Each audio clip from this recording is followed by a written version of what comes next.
بسم اللہ الرحمن الرحیم۔ خدا نے قسم کس کی کھائی؟ والتین والزیتون، مجھے قسم ہے اولیو کی، مجھے قسم ہے انجیر کی۔ اور یہ شجر کون سا ہے؟ زیتونیہ ہے۔ معصوم نے فرمایا زیتون سے مراد امام حسین ہے۔ مطلب نسل اہل بیت اور نسل امامت اگر بڑھے گی تو کس سے بڑھے گی؟ حسین سے بڑھے گی۔ قسم کھائی زیتون کی، زیتون سے مراد امام حسین۔ جاپان کے ڈاکٹرز ہیں، انہوں نے ایک ریسرچ کی، انسان بوڑھا کیوں ہوتا ہے؟ اصلاً بڑھاپے کا وجہ کیا، بڑھاپے کا ریزن کیا ہے؟ تو انہوں نے دیکھا انسان کی باڈی میں ایک مادہ ہے، ایک لیکوڈ ہے جو نکلتا ہے، جس کو جوانی کے سیل بولیں آپ، جس سے انسان جوان رہتا ہے۔ اب بولتے ہیں 34-35 ایئر کے بعد وہ بننا ختم ہو جاتا ہے، یعنی 35 سال تک یا 40 سال تک وہ بنتا رہتا ہے، اور کیونکہ بنتا رہتا ہے انسان جوان رہتا ہے۔ اب وہ بننا ختم ہو جاتا ہے، جیسے وہ بننا ختم ہو جاتا ہے انسان بوڑھا ہونا شروع ہو جاتا ہے، بال سفید ہونا شروع ہو جاتے ہیں، کھال پہ جھریاں آنا شروع ہو جاتی ہیں، گھٹنوں میں تکلیف ہونا شروع ہو جاتی ہے۔ تو اگر امام زمانہ آج تک زندہ ہیں تو میڈیکلی کوئی ریزن ہے نا۔ اللہ جو بھی کرتا ہے اسباب کے ذریعے کرتا ہے نا۔ ہمارا وہ مٹیریل اور مادہ ختم ہو جاتا ہے، مولا کا ختم ہی نہیں ہو رہا، تو مولا ابھی تک کیا ہے؟ جوان ہے۔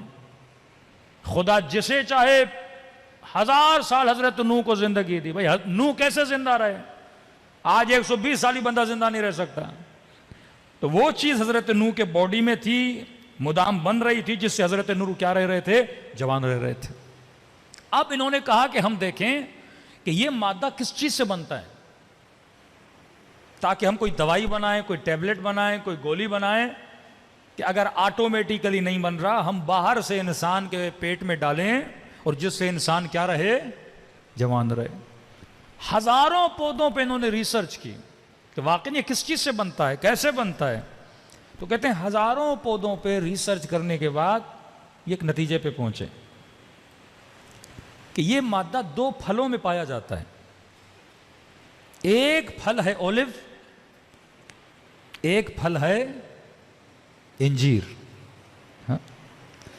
کہ ان دونوں میں پایا جاتا ہے، اور یہ دونوں جوان رہنے کے پھل ہیں۔ بندہ اگر جوان رہنا چاہتا ہے تو یہ پھل کھائے۔ پھر کا کتنی مقدار میں کھائے؟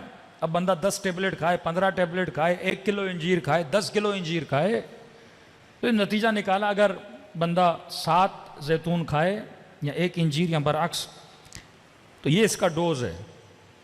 اب انہوں نے ریسرچ کی، یہ ریسرچ پہنچی مصر کے ایک قرآنیات پہ کام کرنے والے بندے پر۔ اس نے دیکھا کہ پورے قرآن میں پروردگار عالم نے ایک پھل کا نام 7 مرتبہ لیا ہے اور ایک پھل کا نام 1 بار لیا ہے۔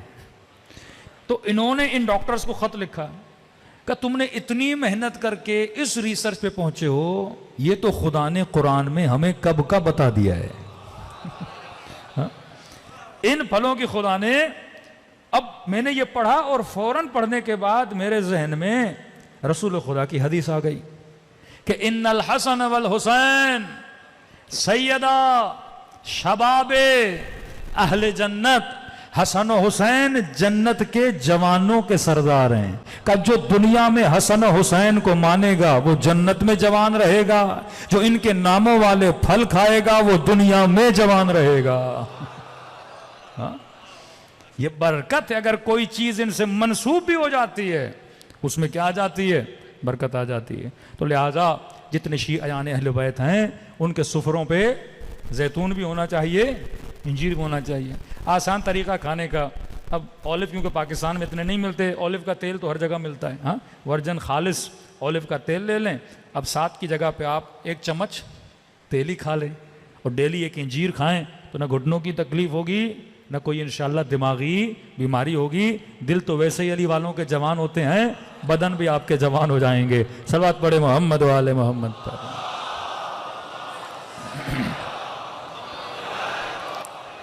محمد وجل فرجم۔ اور دوسرا، زیتون کے بہت فوائد ہیں۔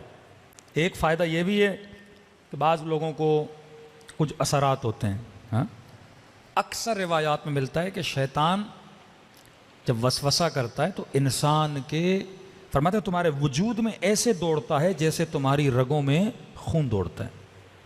یہ وسواس ایسے نہیں آتے، نظر بد، وسواس، کوئی اثر، کوئی مختلف چیزیں ہوتی ہیں. تو فرماتے جو بندہ زیتون کا تیل کھاتا ہے اس کے اندر سے یہ اثرات کیا ہو جاتے ہیں؟